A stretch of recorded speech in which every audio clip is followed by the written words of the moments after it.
Hello everyone, welcome back to our channel. हमारी आज की वीडियो का टॉपिक है दहेज प्रथा पर निबंध। निबंध की शुरुआत हम दहेज प्रथा पर एक जागरूकता स्लोगन के साथ करेंगे। हमारा स्लोगन है, दहेज प्रथा की बदलो सोच, बेटी को मत समझो बोझ। इतना लिखने के बाद हम आगे लिखेंगे प्रस्तावना, जिसमें हम टॉपिक का 4-5 लाइनों में परिचय देंगे। दहेज प्रथा हमारे देश में फैली बुराइयों में से एक है। यह प्रथा देश में पुरातन काल से ही चली आ रही है। दहेज से तात्पर्य वह संपत्ति तथा धन है जो एक लड़की विवाह के समय अपने साथ ससुराल लेकर आती है।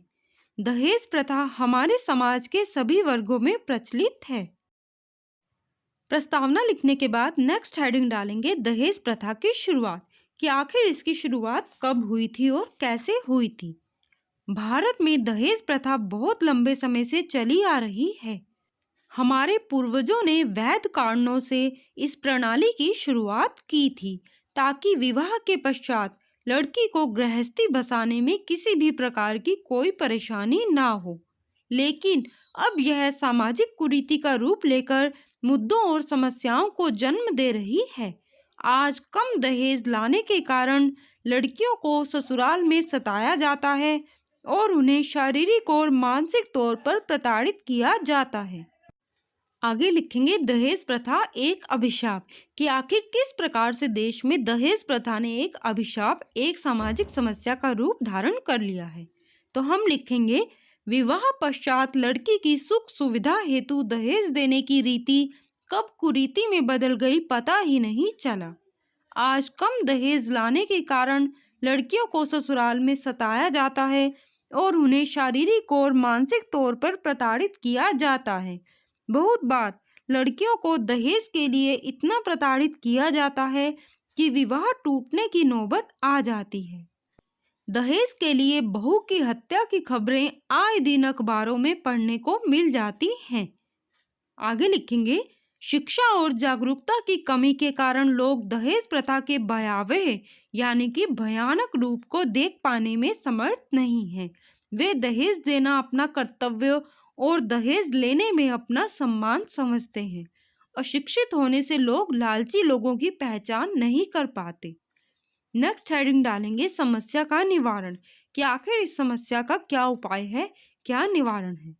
दहेज की कुप्रथा ने एक सामाजिक समस्या का रूप ले लिया है, जिसका निवारण अत्यंत आवश्यक है। इसके लिए सर्वप्रथम सरकार द्वारा कड़े से कड़े नियम कानून बनाए जाने चाहिए, जिससे दहेज प्रथा का आपराधिक स्वरूप खत्म हो सके और धीरे धीरे यह हमारे समाज से पूर्णतया यानी कि पूरी तरह से समाप्त हो जाए। साथ ही समाज के हर एक वर्ग के व्यक्ति को यह प्रण लेना होगा कि ना तो दहेज लेंगे और ना ही दहेज देंगे। हमें अपनी बेटियों की शादियों के लिए धन इकट्ठा ना करके उनकी शिक्षा पर ध्यान देना चाहिए। ऐसे ही छोटे छोटे प्रयासों के द्वारा हम समाज से इस कुरीति को जड़ से मिटा सकते हैं। आगे लिखेंगे निष्कर्ष। निष्कर्ष में हम पूरे निबंध को कंक्लूड करेंगे और 4-5 लाइनों में ही हम अपने निष्कर्ष को लिखेंगे। लास्ट में एक स्लोगन लिखेंगे। तो हम इस प्रकार से लिखेंगे, समाज में महिलाओं की स्थिति को कमजोर बनाने वाली दहेज प्रथा का खत्म होना अति आवश्यक है। जब तक समाज में आदि शक्ति नारी का सम्मान नहीं होगा, तब तक देश का विकास और उन्नति संभव नहीं है। अतः भारत को एक उन्नत और विकसित राष्ट्र बनाने हेतु दहेज प्रथा जैसी कुरीतियों को समाप्त करना आवश्यक है। स्लोगन लिखेंगे, दहेज प्रथा पर रोक लगाओ, शिक्षित विकसित राष्ट्र बनाओ। तो इस तरह से आप दहेज प्रथा के टॉपिक पर एक प्रभावशाली निबंध स्लोगन्स के साथ तैयार कर सकते हैं। आई होप ये वीडियो आपके लिए हेल्पफुल रहेगी। वीडियो हेल्पफुल हो कमेंट करके जरूर बताएं। वीडियो को लाइक करें, शेयर करें, चैनल को सब्सक्राइब जरूर करें। धन्यवाद।